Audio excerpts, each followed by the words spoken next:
The first tool that we're going to talk about is Google Analytics. This is a free tool owned by Google, obviously. Again, there are some alternatives to it. Do not go down that trap. Stick to Google Analytics. By far the most robust, easiest, and of course, free as well. So what you have here is just a very simple screenshot of the dashboard when you log in. I'm going to jump into the tool and show you live in a second, but I just want to give you a quick screenshot for context of what the tool looks like, because I'm about to hit you with some knowledge points here. Again, what Google Analytics does is it tracks any actions that happen on a website.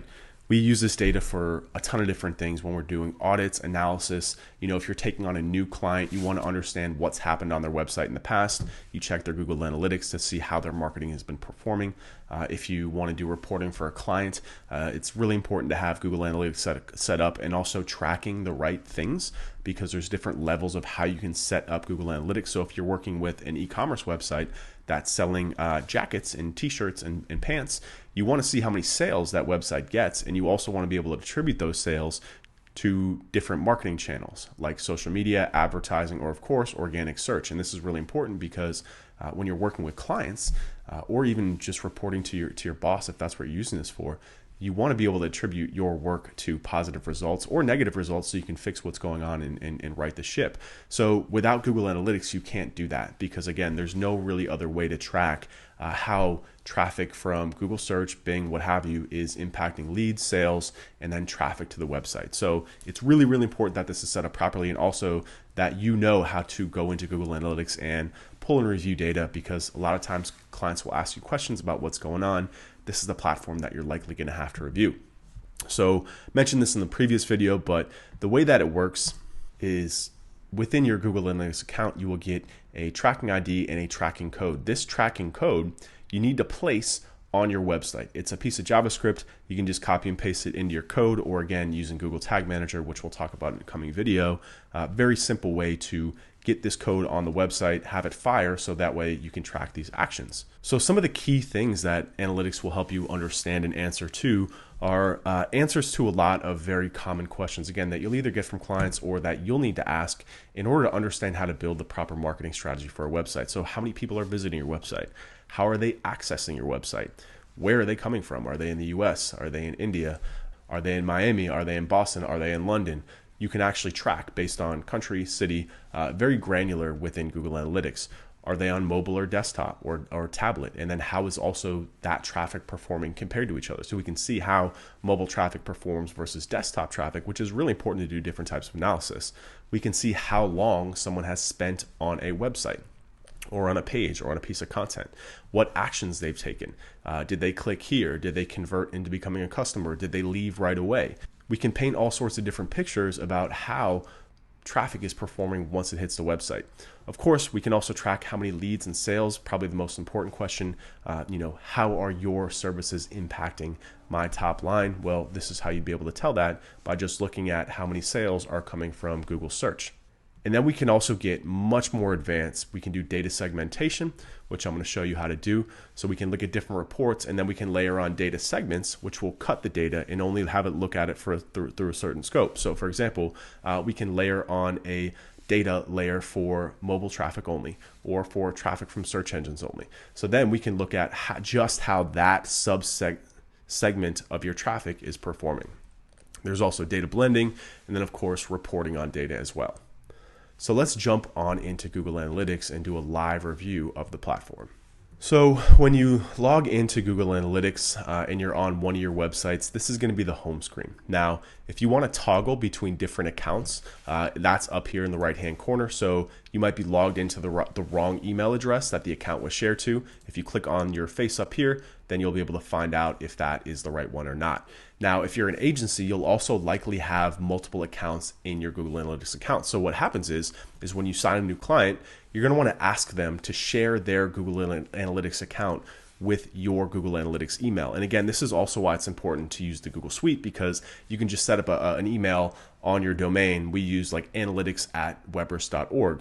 And when we have a new client, we say, hey, can you share your Google Analytics access with analytics@webbers.org? And then all of those websites get listed here in our website. So now we have access to all these different websites, right? So you can select which different website you want to look at. Again, if you have a client portfolio, they should all be here in one place. Very easy and very clean to navigate. So Once you have the website selected, this is the home screen. Again, this just kind of gives you a bunch of little different insights that you can look at. This is Google's attempt to make things easier for beginners. I don't really use this screen, to be honest with you. There's some interesting stuff here, but I have a very specific kind of set of reports. I really only look at 2 or 3 things when I'm in Google Analytics. In my opinion, the less time we can get in, get out of here, the better, because you can get lost in the data. And what you'll also see is that different reports are displaying the same data through a slightly different lens. And there's not a whole lot of value in spending an extra couple hours reviewing similar, if not the same reports. So on the left-hand side, I'm going to run you through all the different types of reports and then highlight the ones that I use on a daily basis and the ones that we talk about significantly in the blueprint training. So the first one here is the real-time report. This literally tells you what's happening on your website right now. So you can see how many people are on your website, desktop versus mobile. You can click on locations and you can see where they are currently. Traffic sources, this will tell you where the original source of the traffic came from. So you can see about a quarter of the traffic right now on the website is from organic search. Another one is from untagged. And we'll talk about this in a minute too, but basically this just means that Google doesn't have access to that data. We can't see everything. Analytics is not a perfect tracking system. A lot of keywords that people will use in Google to come to our website are hidden. Sometimes a lot of traffic sources are kind of blurred. So you'll see this none quite a bit when you're going through and doing some analysis. Don't be thrown off by it. Just understand that there's all sorts of different legalities in terms of what Google can track legally in terms of what happens on a website. The data has to be anonymous. Everyone has a different browser situation, so sometimes that data can get lost. And there's all different ways too that the tracking of a single session can get broken. We're not going to get into that here, but just understand that whenever you see this none, it's not that it's broken, it's just there's something that probably dropped off in the tracking that's not allowing Google to properly attribute where it came from or what page they went to. Take it with a grain of salt, focus on the other data. This will tell you where people are currently on the website, what page exactly.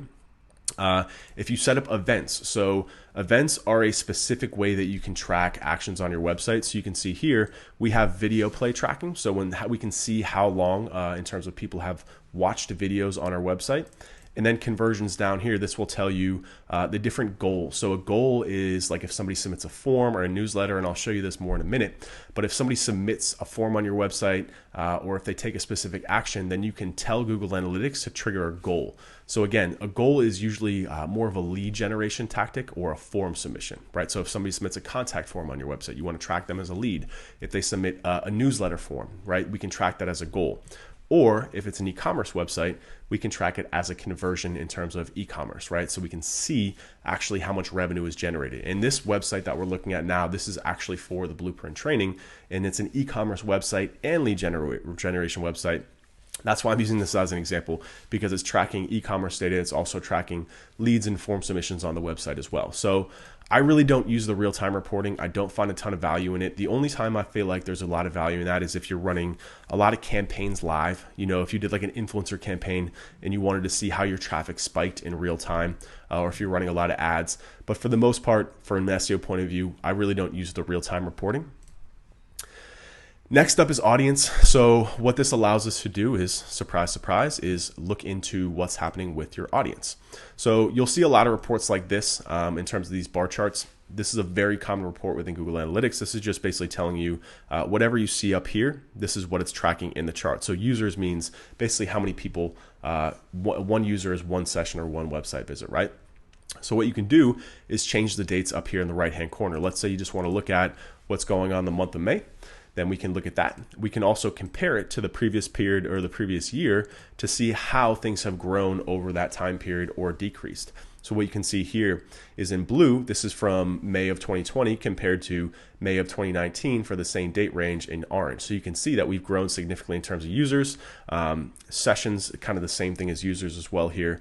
Session duration and bounce rate, which we'll talk about in a little bit. Again, I don't really use the audience reporting too much. Let me just go back to just looking at a month here.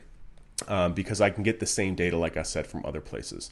What I do think is valuable here, though, is if you want to understand more about who is coming to your website. Keep in mind, it's always important to take this with a grain of salt. Google is technically not supposed to have access to understand certain things about who is on your website. Let's say you come to my website.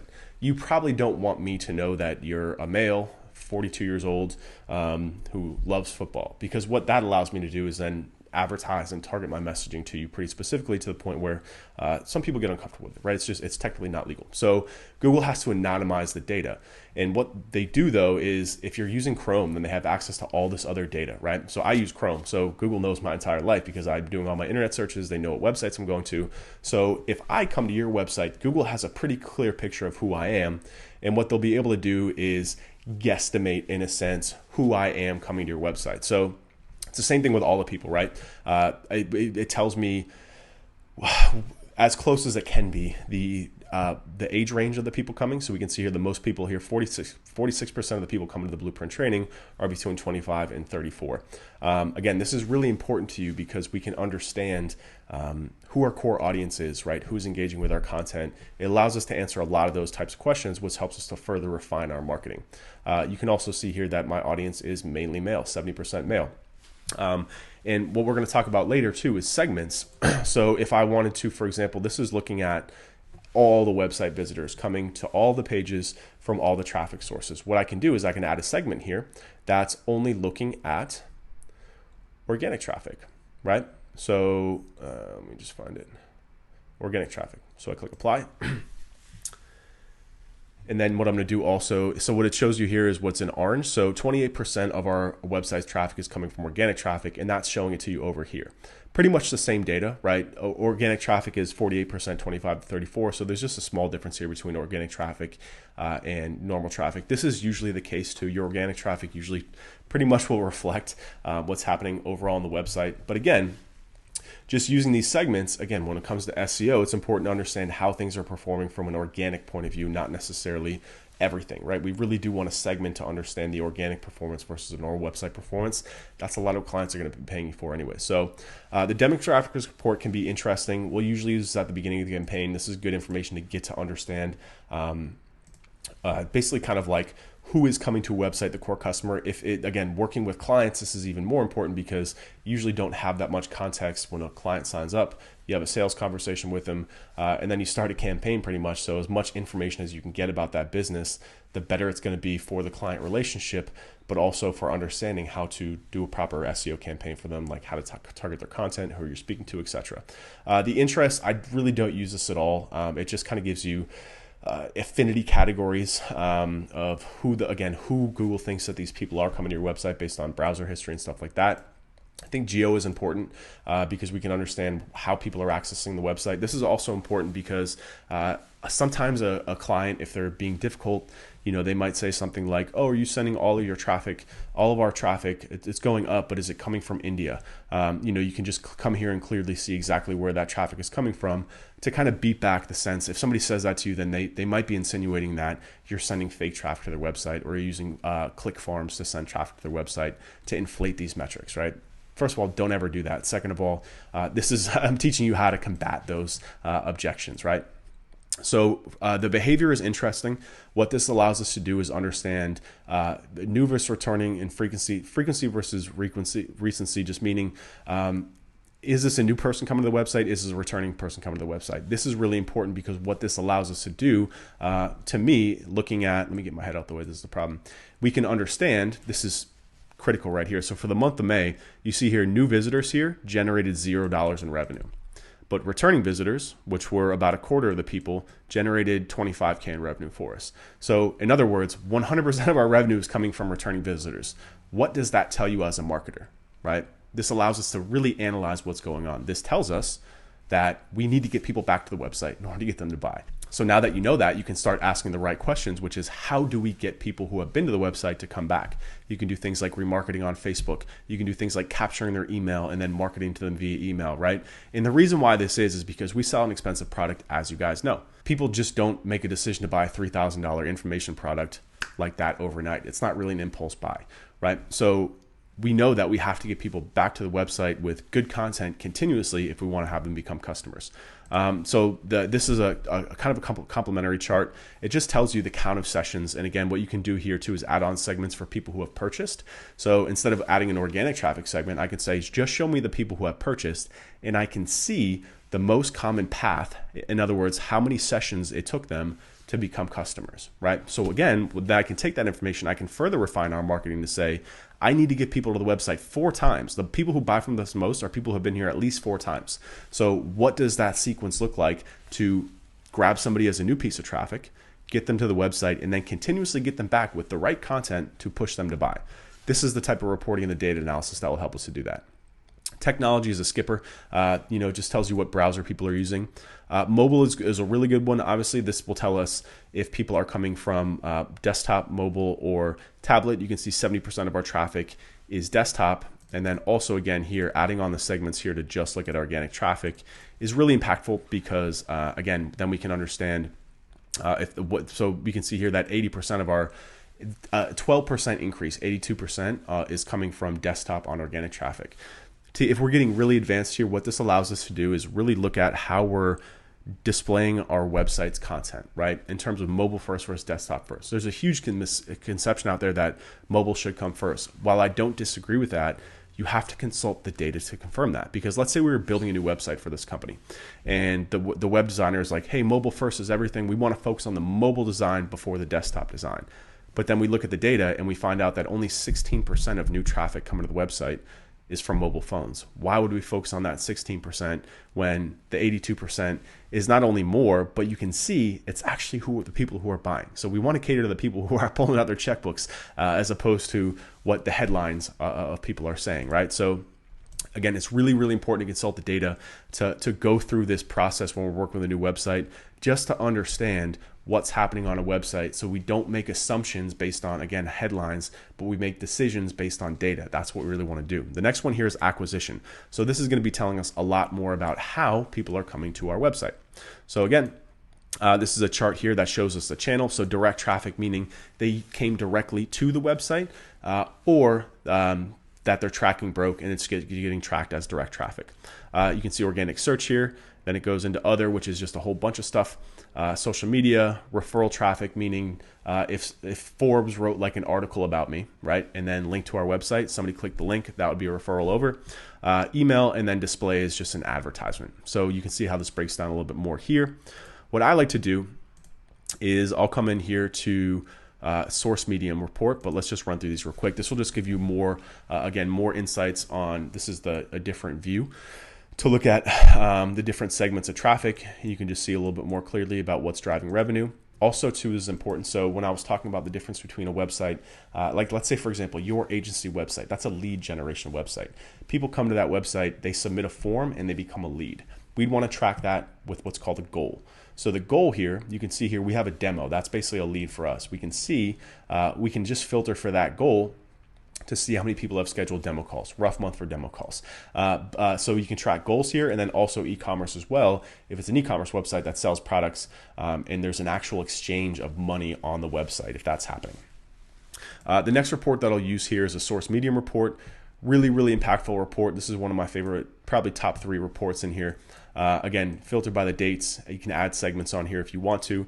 But what this allows us to do is looking at the entire website to tell us exactly how people are coming through. So the channels one was showing us like organic search, email. This is getting more specific, and it's showing us the exact source of where the traffic came from, right? So you can see in here, YouTube, Podia is our training platform. It's also our email platform. This is coming from blog posts on another website. This is coming from Google Organic. This is coming from a Webris website referral, another YouTube link here. Now, stay with me. So this is really important here, right? But what we can do, just like you can add segments up here, is you can add what are called dimensions down here. So when I click right here, you can see a bunch of different stuff. I'm not going to confuse you. All I want you to look at here is landing page. So you just type in landing, you go to commonly used landing page, and it's going to inject right here the landing page. So what just changed from the previous screen till now is before, all the Google Organic traffic was just saying, hey, there were 2,000 visits coming from Google Organic. Now it's telling us the exact page that this traffic source is driving to. So we can see here that Google Organic drove 786 visits to this exact landing page. So we're getting even more surgical in understanding. This report here is probably, again, one of the top 3 reports I checked, because this is giving me an exact picture of where traffic's coming from in terms of the source of it, where it's going, and how it's performing. So We can see the percentage of new traffic here, whether that's new or existing traffic. They've been there before. We can see the bounce rate. What bounce rate means is when somebody comes to your website and then leaves without clicking on another page, that means your bounce rate is 100. So if 100 people come to your website and they don't click on anything else, they leave and they just hit the back button and go back right away, your bounce rate would be 100%. Now, if 100 people come to your website and half of those people, 50 of those people, click to a next page on your website, they click your contact, as long as they go to another page, then it will not count as a bounce. So basically right now, 55 of 100 people who come to our website are leaving without seeing another page. A good bounce rate is usually under 70%. Our site performs really well. But what you can see here is the bounce rate for this page is at 92%, meaning 92 out of the 100 people who came to this page, 92% of the 786 really that came to this page left without looking at another page on the website. Why is that important? Because now we can look at this blog post. This is a blog post. I know that because I wrote it. And we can look at it and say, why is this post not engaging people? Why is this post not forcing people deeper into the website? Because again, what we want to do is we don't want them to just come and leave right away. We want them to come, engage, see more content, ideally become a customer. But again, going back to what we know about the path to customer journey in terms of how we have to get people there at least 4 times, again, we're asking the right questions now of how can we get people to engage more with our content so they can have more experiences on our website and we can hack that 4-visit period, right? So again, this is why it's really important to segment based on where it's coming from. And then the landing page. And again, too, what you can start to understand is then the intent behind different traffic sources. Google is a much different traffic source, as you can see, as Facebook. So if we look down here, this is from mobile Facebook.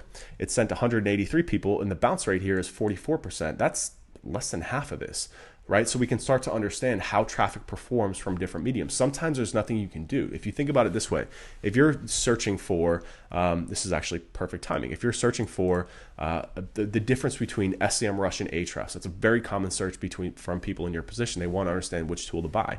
I have a blog post that ranks and reviews all 3 of these tools so you can make the decision for yourself. If you come to that page and that's all you're looking for and it satisfies your intent, you're probably going to leave.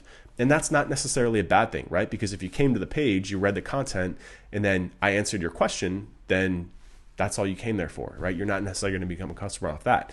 So where this becomes important is that this becomes the first touch point with the brand. Remember how I said we're trying to get 4 people. We're trying to get people to come 4 times to the website before they become a customer. This is a very easy way to get that first touch point. And then after they come to the website, they get onto our Facebook remarketing list, and then we're hitting them with more content to come back to the website. So this is basically, and this is why Google traffic is so important and so powerful, this is basically pushing 786 new people to our website who I know are qualified to pay for us, because if you're looking for this keyword term, then you're one of our customers. If you're looking for the difference between SEMrush and Ahrefs, you should be one of my customers. So this piece of content is qualifying people, and it's driving people here on autopilot. And then they're starting to get my marketing messages on Facebook and Instagram because they came to the website. So again, it's really important to look at this data. We can see also how, so the average pages, the average number of pages that people see coming from this source and landing on this page. We can see the average session duration, so how long that person is staying. We can see the e-commerce conversion rate, meaning of the people who came to this page, how many of those people bought. You can see that this page has a very low e-commerce conversion rate. Just because, again, it's a more informational piece of content, but some people are converting there and just becoming free leads on the website. So we can also see, again, what the most valuable traffic source is, what the most valuable piece of content is based on how many people are buying, right?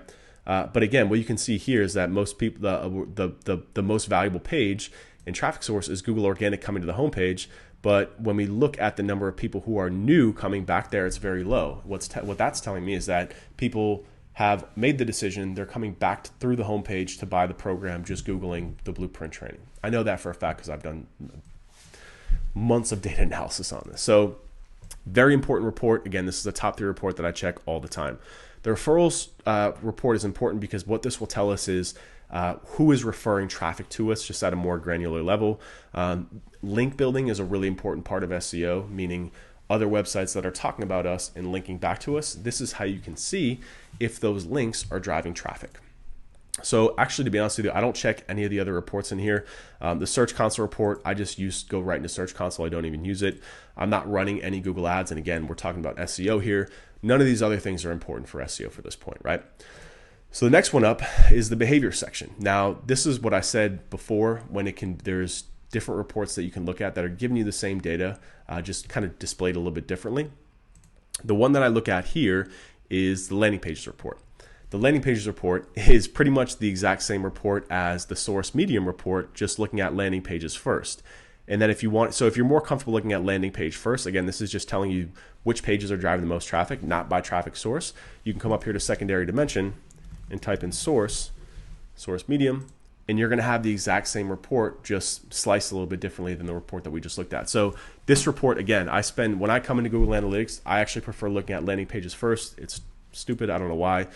So I literally will just set this up right here, and this is where I spend most of my time looking, because again, this tells me my top performing pages, my top performing traffic sources, and how that traffic is performing on the website. So another one in here that's important too is looking at the content drill down. So the difference between landing pages and content drill down, landing pages means it's reporting on the data as the traffic is first coming to the website. So that's looking at the entry point of the website. The content drill down is just looking at content aggregate, not as an entry point, but as a performance point once it's on the website. So for example, and it segments these by folder structure here. So this is that article that I was talking about. So if I click on this, these are just tracking CLIDs. So you can see the CLID here. That stands for, it's basically a tracking ID. Anytime you see this question mark and then all this appendages at the end of it, it's basically a tracking code that's being sent from a referring website. So for example, if you post a link on Facebook or Twitter or LinkedIn, and then somebody clicks on that link, those platforms will automatically append these crazy string of numbers here. So that way you can track to see where it came from. It's just what it is, and also so they can track too. But basically what this is looking at here is page views as opposed to sessions. So sessions means if I go to your website and I click on your website, I go to it, and I look at 10 pages, that counts as one session, right? So session means like single user, right? A session does not have anything to do with how that session performed on the website. A page view, though, if I come to your website and look at 10 pages, that's one session, but 10 page views. So page views is more of an indictment on engagement as opposed to just overall kind of like volume of traffic. So page views is what we want to look at to see how things are performing more specifically. So remember when I said that the bounce rate here is really high, right? The bounce rate here is 92%. That's really high. The exit rate also just means if that's the last page they looked at, with the percentage of the people that leave on that page. So looking at these two things here, you can kind of get a misunderstanding of how the traffic is actually performing. Because when I look at the time on page, the average time on page here is 8 minutes. So what that tells me is that even though a lot of people are coming to the website and leaving without clicking on another page, they're spending a lot of time engaging there, meaning they're consuming the content, they're getting value, meaning the retention level is going to be much higher of the stuff that we've talked about in the article, which is really important because then when I remarket to them, they're going to recognize that they were on our website before, they got value from a previous piece of content, so they'll probably want to see the next one as well. So that's what we're looking at here, is just looking at the specific performance of different pieces of content on the website. If you want to go back here, we can just click on all, and this will take us back to all the content on the website. So again, I'll look at this to look at more of the engagement of the content as opposed to the volume and performance in the sales of a piece of content. So that's all I'm looking at in here in regards to SEO data. The final thing down here is conversion. So like I said, depending on the type of the website that you're working on, it could either be a goals-driven website, meaning a lead generation website, so an agency website, an attorney website, local websites. These are going to be driven by goals, and you want to make sure that you're setting up and tracking goals, which we talk about in our analytics module, but basically you can set them up in the settings section here. You can set up different types of goals to track, right? So what this is just basically doing is tracking goals in aggregate over time, just to see how they've performed, day by day, month by month, over different time periods. Again, adding segments here is really important. So if we want to put on organic traffic, this right here will tell us how goals are performing from organic traffic versus just all types of traffic. Another good one here is mobile as well, to see how mobile, you can even do mobile organic traffic to see how mobile traffic is doing. Another important one that you can put up in here is by location. So if you're working with a local client who's only in Miami, and all they care about is Miami traffic, those are the only people they can work with, you can set up a segment to only track traffic in Miami or South Florida. So again, you can get much better granularity in terms of the value of what you're doing for that company or for your client. So that's the goals report. The other one down here is e-commerce. Again, this would be only if the website is set up to track purchases. And again, all that is done here in the settings tab. We talk about this much more in module 1.5. The analytics audit. Caesar goes through all this stuff in detail for you. And we've got a checklist that you can go through. This is really meant to be much more introductory, getting you comfortable with the tool, getting you comfortable asking the right questions about how to use this platform, and then again, getting ready to get a lot more advanced and granular as we go throughout this training course. So that's Google Analytics in a nutshell. Man, that went a lot longer than I thought it would. Ended up dumping a lot of brain stuff on you guys there. Hopefully you're still awake. In the next video, we will be talking about Google Search Console. I'll see you there.